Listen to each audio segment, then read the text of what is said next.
I'm sure you've heard terrifying tales of human sacrifices done in ancient times. Imagine if some of them were real. Surprisingly, solid evidence points in this direction. Human remains have been found in odd places like swamps. But what's the truth behind it? In today's video, we'll be discussing some of the nail-biting, hair-raising, unsolved mysteries of human sacrifice in swamps. Why did the Lindow incident surprise everyone? What happened to the Grauboll man? Were they all really sacrifices? We'll be discussing all of these and more.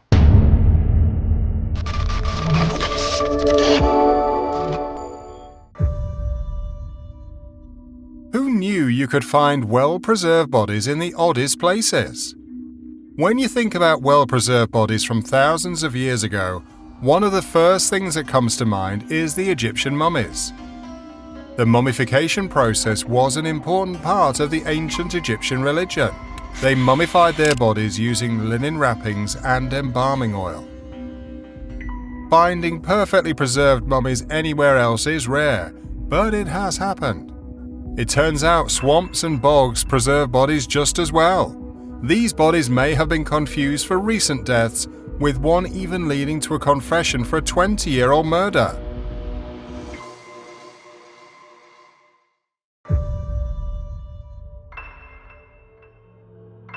Let's begin with the Lindow man and woman. Lindow Moss is a peat bog in Cheshire, northwest England. The remains of what was soon to be known as Lindow woman and Lindow man were found in this particular bog. On May 13, 1983, Andy Mould and Stephen Dooley, two commercial peat cutters, saw a strange item on their conveyor belt. When they removed all the peat off the item, they realized it was a preserved human head with a brain, one eye, and hair still intact. As you can imagine, the two called the police. When the cops examined the head, they suspected it could be linked to a murder committed 2 decades ago. Luckily, they still had a suspect in mind and went to question him. The suspect, Peter Rainbart, claimed the head belonged to his dead wife and confessed to her murder. With the rest of the body unavailable, the police sent the head to Oxford University so they could do carbon dating. It turned out the head belonged to a woman who lived around 250 AD in what would have been Roman Britain. Andrew Mould was not done finding well-preserved ancient humans. A year later, on August 1, 1984, he found what he thought was wood in his conveyor belt. When they were taking it to the shredding machine, the peat fell off and it was revealed to be a human foot. Having been through this before, the Archaeology department was notified once again. Rick Turner, the Cheshire archaeologist, arrived at the bog and helped recover the rest of the body. This time, the police had no chance of solving the death. It turned out to be the remains of a man who likely lived around the 1st century AD. It looked like he was killed in a strange fashion. There was a blow made to his body, one that was hard enough to stun him but not kill him. There were marks on his neck, showing he was strangled with a cord that later cut his throat. He went face first into the bog, likely from a kick on his back. The horrifying part about this death was that the man was likely still alive when he was thrown into the bog. One clue is that the body was found in the deepest part of the bog. Carrying a dead man through the bog to such a deep place wouldn't have been very difficult. When the body was examined, it was discovered that there was water in the lungs. This gave even further evidence that the Lindow man was alive when he entered the bog. From the injuries, it was clear that the person doing the damage knew quite a bit about the human body. While these discoveries sure were chilling, the next one is no better.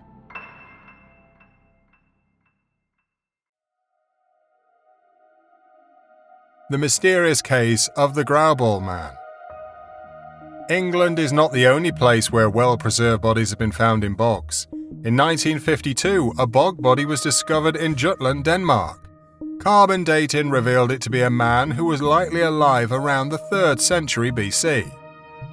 When the wounds were examined, they found the throat slit from ear to ear. He was then thrown into the bog, where it remained completely preserved for over 2,000 years. There was no evidence of clothing, which suggests he died completely naked.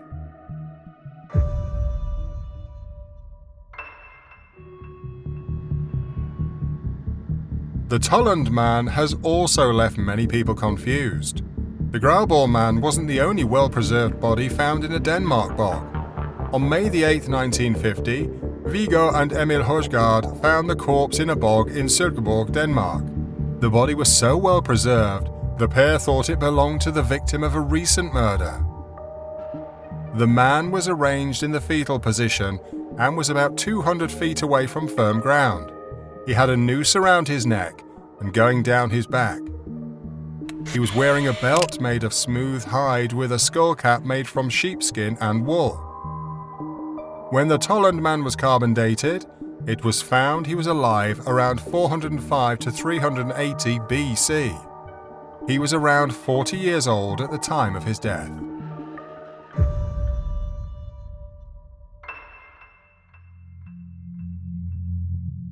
The curious case of Cashel Man.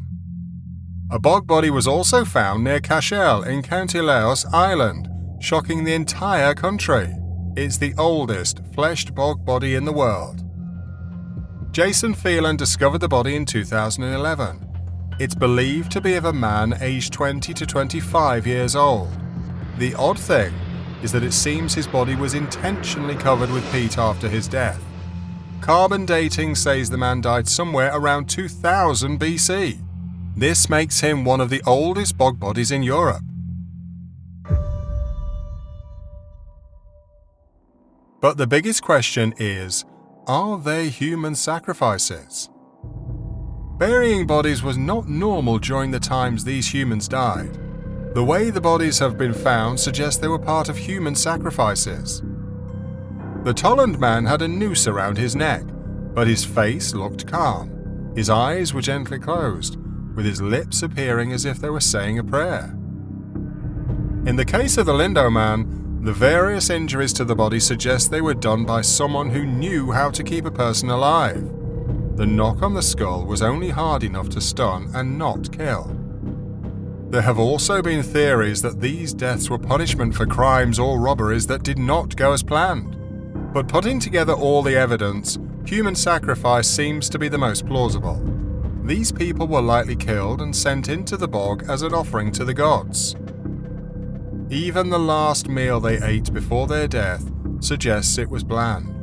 When the stomach contents of the Lindow man was studied, it was determined to be a barley-based girdle cake. It was also slightly charred. In the past, girdle cakes were used in ceremonies to find a scapegoat. It's similar to picking the short straw. A bag of girdle cakes was assembled. Whoever picked the one that was charred would be sacrificed. The last meal of the Graubaul man was also strange. Around 60 different types of plants were crushed together into porridge, along with weeds and 13 types of grass. This elaborate preparation suggests it was part of a ritual.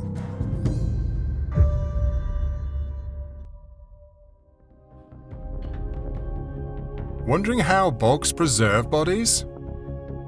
Unlike the Egyptian mummification process, the way we're able to retrieve well-preserved bodies from bogs is a complete accident. The lack of oxygen in the bogs means no bacteria could feed on the corpses. Keep in mind, the acid in the bogs eats away at the bones. The skeletons shrink because of this, so we can't accurately determine the height of the people when they were alive.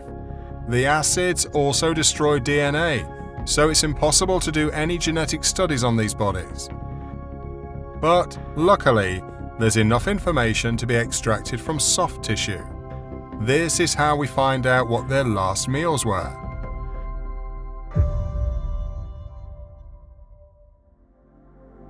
Creepy mysteries keep us all on our toes. Interested in learning more?